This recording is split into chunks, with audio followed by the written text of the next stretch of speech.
Baru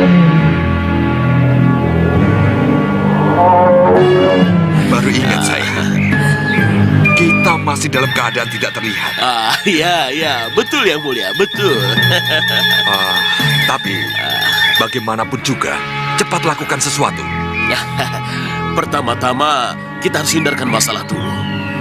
Pisahkan batik madrim dari Angling Kusuma. Singamaruta terus mendesak Bahadur agar cepat bertindak. Bila kesempatan ini terlewatkan, maka semuanya akan sia-sia.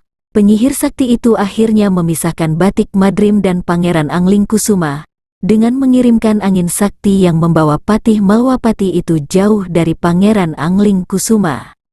Dengan rencana seperti ini, maka Bahadur dengan mudah mengalahkan putra Angling Dharma itu. Jangan lupa subscribe dan like-nya. Semoga Sobat G Kembar semua tetap terhibur. Salam film Angling Dharma, selamat menyaksikan.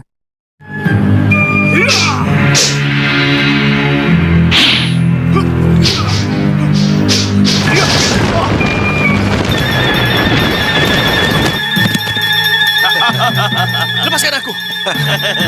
Apa yang akan kalian lakukan? Ayo, kita jemput Singamandala. Calo yang mulia.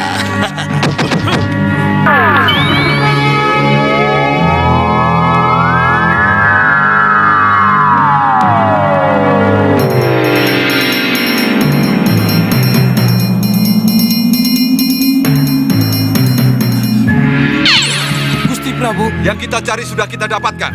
Ayo, tinggalkan tempat ini. Ayo, kita kembali ke pusar angin. Baik. Tunggu!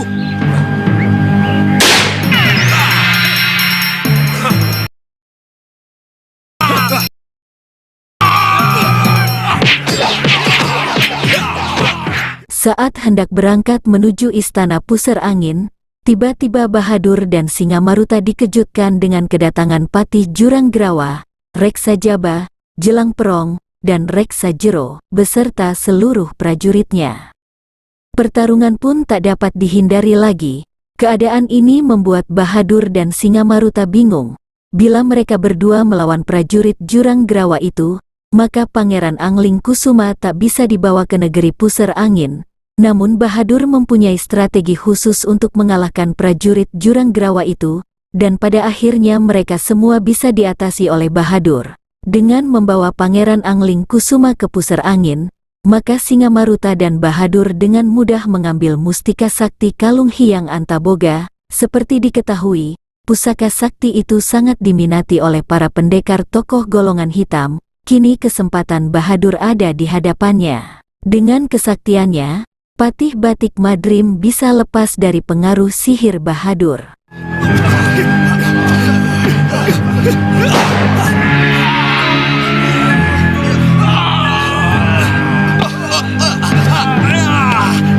Lagi-lagi kamu lagi. Ya, saya Jelamprong. Mana Pangeran Angling Kusuma? Pada awalnya, kami mau menculik Pangeran Angling Kusuma untuk ratu kami, Ratu Pandulu. Tapi kami gagal. Kami disihir oleh penyihir gelap itu dengan kabut hitam.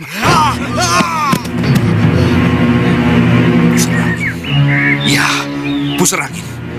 Ini pastilah Paman Singamaruta. Di sisi lain, setelah kegagalannya mendapatkan Pangeran Angling Kusuma, Ratu Pandulu sangat kesal kepada para prajuritnya. Ia kerap kali gagal ketika merencanakan sesuatu yang sangat penting. Seperti diketahui, putra Angling Dharma itu menjadi perbincangan di kalangan pendekar golongan hitam. Ia memiliki pusaka sakti, mustika Kalung Hyang Antaboga. Kesaktian pusaka tersebut mampu menembus bumi. Hal inilah yang membuat tertarik Ratu Pandulu, Singamaruta, dan yang lainnya. Pusar angin. Pusar angin? Iya nih, Ratu. Kalau tidak salah, negeri di atas bukit itu telah dihancurkan oleh Prabu Angling Dharma. Saya tidak tahu mengenai hal itu nih, Ratu. Baiklah. Kalau begitu, sekarang kalian semua ikut aku. Baik, Nyi Ratu. Kita akan mengejar Angling Kusuma sampai ke pusar angin. Ayo. Beralih ke negeri di atas bukit, Bahadur dan Singamaruta sedang memantau keadaan Angling Kusuma. Ia menyarankan kepada putra Angling Dharma itu agar menyerahkan pusaka sakti miliknya, kalung sakti Hyang Antaboga. Namun Pangeran Angling Kusuma menolak tawaran Singamaruta dan Bahadur. Petinggi negeri di atas awan itu sangat kesal atas sikap Angling Kusuma yang tak mau diajak bekerja sama. Seperti diketahui, Pangeran Angling Kusuma sudah tak bisa berbuat banyak. Ia tak tahu harus berbuat apa. Dari segi inilah Bahadur dan Singamaruta mencoba merayu putra Angling Dharma tersebut. Namun hal itu tak semudah yang dibayangkan. Sebenarnya Singamaruta adalah paman dari Batik Madrim, sehingga kedekatannya terhadap Angling Kusuma cukup erat. Namun ia telah berpaling ke jalur yang berbeda. Hasratnya untuk menguasai kerajaan Malwapati cukup besar, sehingga berbagai daya dan upaya dilakukannya. Namun belum ada yang berhasil. Dari sini bisa disimpulkan, saudara tidak menjamin akan mendukung. Bahkan bisa sebaliknya, hal inilah yang sedang dihadapi Pangeran Angling Kusuma. Ini sepuh Malwapati. Dan masih paman dari Patih Batik Madrim. Jadi pangeran jangan heran kalau beliau tahu segalanya tentang pangeran. Serahkan mustika kalung Hyang Antaboga, dan pangeran akan bebas dari jeratan jala ini. Tidak! Tidak! Hei, jangan punya banyak-banyak bergerak.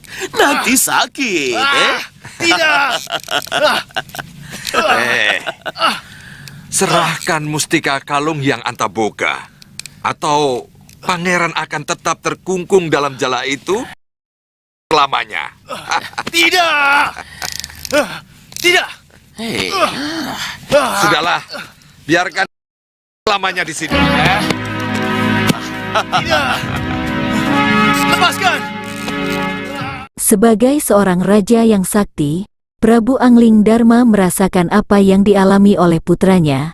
Ia mendengar semua yang dikatakan Angling Kusuma.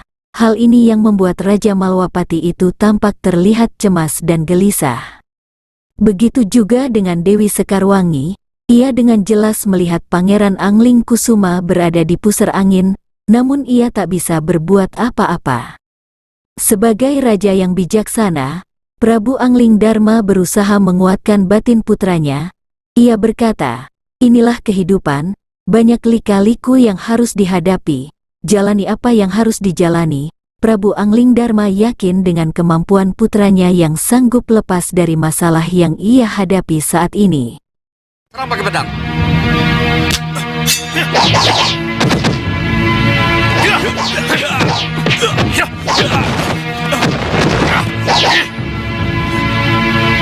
Tunggu. Hadapi berdua.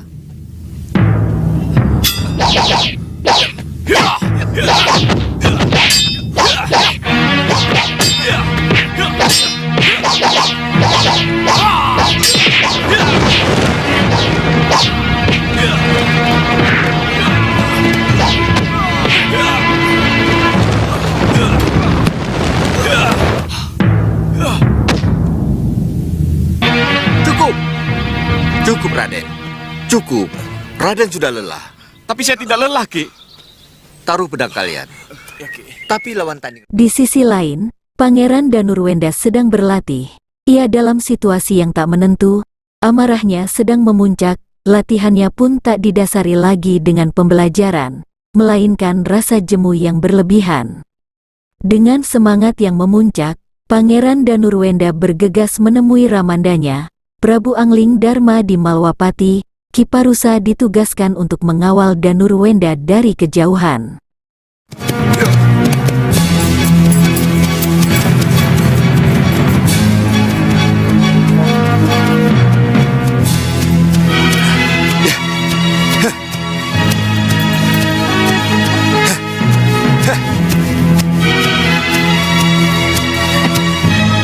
Bagaimana aku bisa ke pusar angin?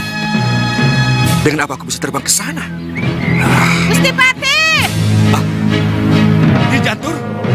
Jangan khawatir, Gusti. Sementara itu Nyi Jantur sedang berada di atas lesungnya. Ia akan membantu Patih Batik Madrim. Seperti diketahui, Patih Malwapati itu sedang berusaha untuk ke pusar angin, namun ia tidak bisa ke sana, perlu ilmu khusus untuk pergi ke tempat tersebut. Dari sinilah Nyi Jantur berusaha membantunya. Bagaimana Nyi Jantur tahu kalau saya ada di sini? Gusti, Empu Mahasura yang memberitahu saya lewat bisikan batin. Oh, Jadi tidak salah kan kalau saya cepat-cepat kemari?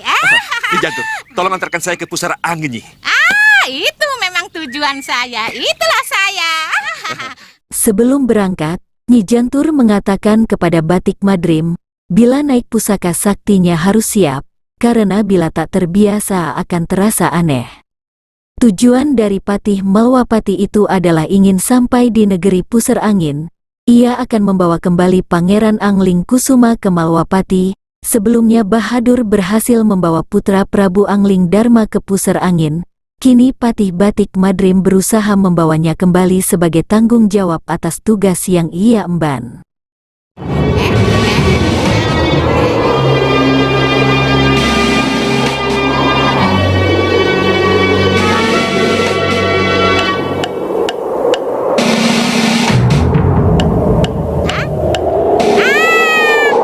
Itu dia, pusar anginnya.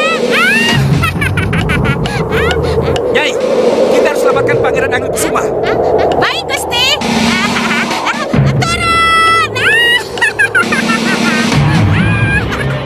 Sesampainya di istana pusar angin, Nyi Jantur dan Batik Madrim mulai mengamati keadaan sekitar.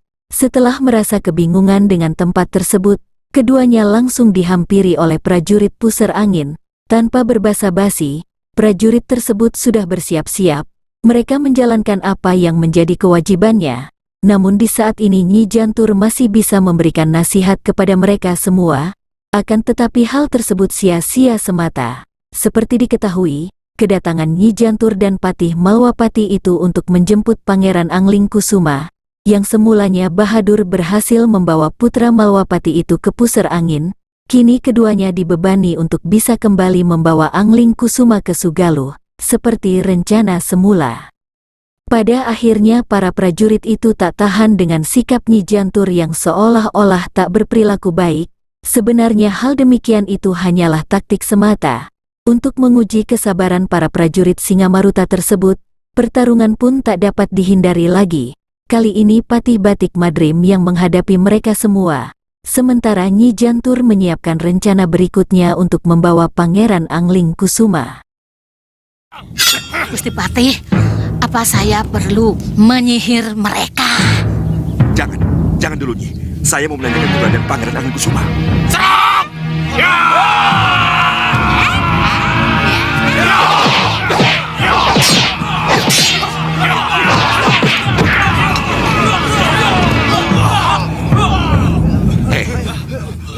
Katakan pada Paman Singamaruta, Batik Madrim datang untuk menjemput Pangeran Angling Kusuma. Ayo cepat!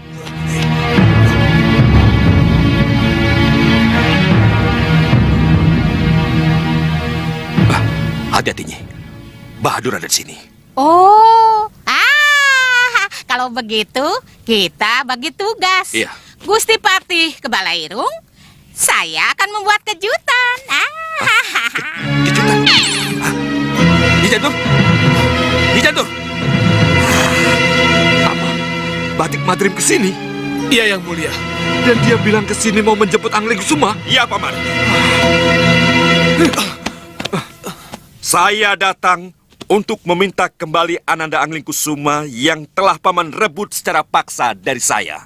Apa kabar, Nanda? Momen yang paling ditunggu akhirnya tiba. Patih Batik Madrim datang di istana pusar angin.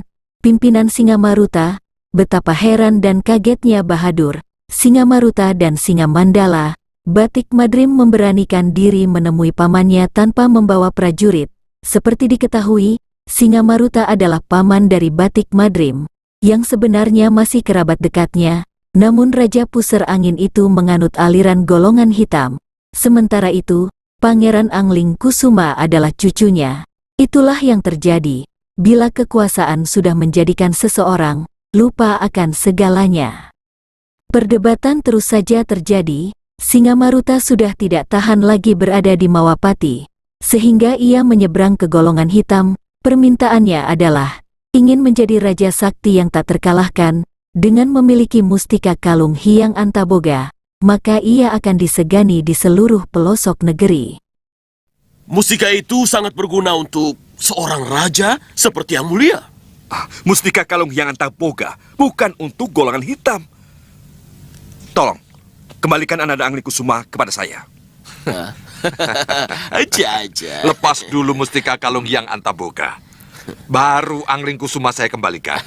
Oh, bukan main. Tega-teganya, Paman. Ananda Anglingkusuma merupakan cucu Paman juga, bukan? Hei Madrim, untuk kekuasaan, apapun jadi halal di zaman sekarang ini. Mengerti kamu? Zaman dulu, zaman sekarang, zaman yang akan datang, sama Patih. Baik. Kalau begitu terpaksa Paman harus berhadapan dengan saya. Baik, Batik Madrim. Kulayani. Lapor yang mulia. Apa? Seseorang telah menerobos masuk ke ruang tahanan dan membawa kabur Pangeran Anglikusuma bersama Jalan. Ketika situasi memanas, Singamaruta dikejutkan dengan adanya kabar bahwa Anglingkusuma sudah tidak ada lagi di ruang rahasia pusar angin. Seketika pimpinan negeri di atas awan itu kesal. Ia tak menyangka apa yang sudah di hadapannya tak sanggup dipertahankan. Di balik rencana ini, ada peran penting Nyi Jantur. Guru Suliwa itu merancangnya sebaik mungkin. Tanpa disadari, Singamaruta dan Bahadur telah tersihir, sehingga Nyi Jantur dengan mudah membawa kembali Pangeran Anglingkusuma. Apalagi yang akan dibuat, Nyi Jantur berhasil mengalahkan Singamaruta dengan cerdik. Kini mereka semua telah meninggalkan negeri di atas bukit tersebut. Betapa kesalnya Singamaruta, ia tak menyangka bisa dikalahkan Nyi Jantur. Namun hal ini sudah berlalu. Bahadur meminta izin untuk mengejar Nyi Jantur beserta Singa Mandala dan semua prajurit pusar angin. Saya mengejarnya. Ini urusan penyihir dengan penyihir. Izinkan saya, Gusti. Silakan. Singa Mandala. Iya. Kamu ikut Tuan Bahadur. Bantu dia. Baik, Gusti. Kalian ikut aku. Ayo Baik, Gusti.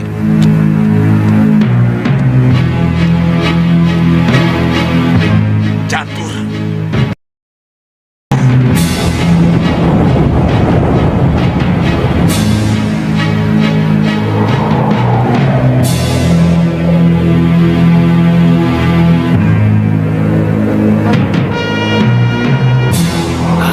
Kenapa mereka pakai menyusul? Apa mereka tidak percaya dengan kesembuhanku?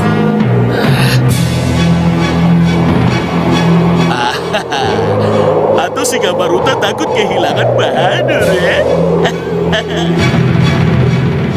Sebenarnya Bahadur tak mau dikawal oleh prajurit. Ia ingin rencananya berjalan dengan lancar. Akan tetapi kenyataan tak sesuai apa yang diharapkannya. Penyihir pusar angin itu heran. Cermin saktinya tak berfungsi seperti biasanya.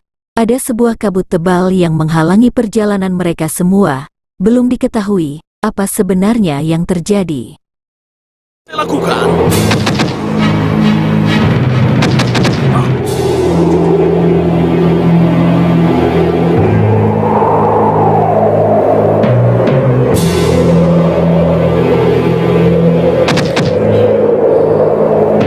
Lihat itu Tuan Bahadur. Terang benderang di depan sana.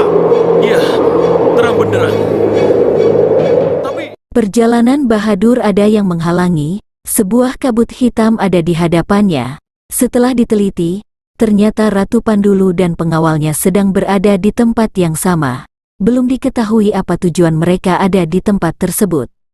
Barulah diketahui tujuan dari Ratu Pandulu. Ia menuju pusar angin untuk mengambil kembali Pangeran Anglingkusuma. Mendengar perkataan Ratu Jurang Grawa tersebut, Bahadur menjelaskan semua apa yang terjadi sebenarnya. Namun anehnya, Ratu Pandulu sama sekali tak mempercayai penyihir pusar angin tersebut. Sudah berusaha menjelaskan kejadian yang sebenarnya, Bahadur tak lagi dianggap oleh Ratu Pandulu. Ia terus saja menuju pusar angin tanpa menghiraukan Bahadur. Penyihir sakti itu tak sanggup menghalangi keinginan Ratu Jurang Gerawa tersebut. Pada akhirnya semua prajurit Jurang Gerawa tiba di negeri atas bukit itu. Semua heran dan kaget. Mereka ke pusar angin. Kejar! Kejar!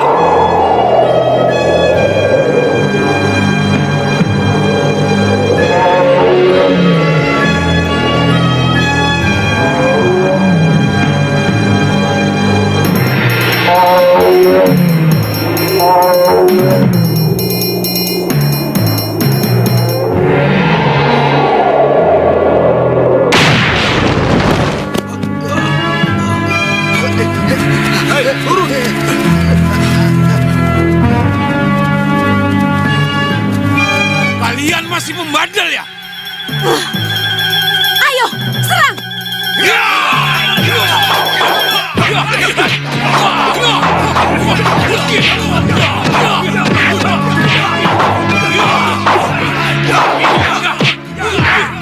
Pertarungan tak dapat dihindari lagi. Semua pengawal Ratu Pandulu melawan prajurit pusar angin. Tanpa disadari, Ratu Jurang Gerawa itu sudah tak bisa berbuat apa-apa lagi. Semua prajurit pusar angin sudah bersiap. Dari sinilah pertarungan dihentikan sementara. Saat keadaan genting seperti ini, Ratu Pandulu meminta kepada seluruh prajuritnya agar tak melanjutkan pertarungan. Singamaruta menginginkan adanya kerjasama antara pusar angin dan Jurang Gerawa.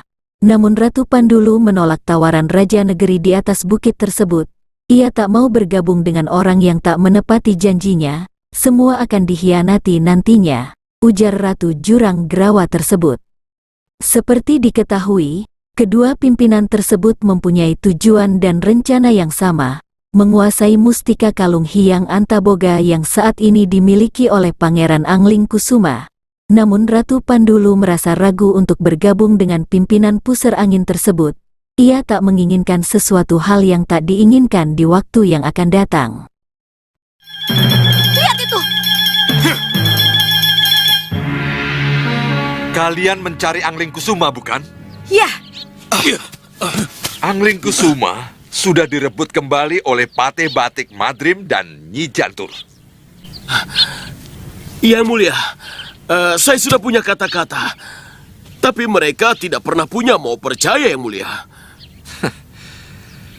Kenapa kita tidak bersatu saja untuk merebut kembali Angling Kusuma dan sekaligus menyerang Malwapati? Kenapa kita harus bermusuhan? alasan apa aku harus menerima tawaran itu? Aliran kita sama. Musuh kita juga sama. Kepentingan juga sama. Hah? Kenapa kita tidak bersatu? Hah? Bersatu? Ya. Yang mulia, Bahadur mempertanyakan Singamaruta atas tawaran yang diajukan kepada Ratu Pandulu. Raja Pusar Angin itu menginginkan adanya kerjasama dengan Ratu Jurang Gerawa itu. Setelah semua tercapai, abis manis sepah dibuang. Seperti diketahui, negeri Pusar Angin dan Jurang Gerawa perlu mengadakan kerjasama. Tujuan dari rencana ini adalah ingin menguasai mustika kalung Hyang Antaboga yang saat ini dimiliki oleh Pangeran Angling Kusuma. Kita sambung di episode selanjutnya. Semoga Sobat G Kembar tetap bisa terhibur. Jangan lupa semangat, tetap jaga kesehatan selalu. Sehat itu harta yang paling berharga. Salam film Angling Dharma, sampai jumpa.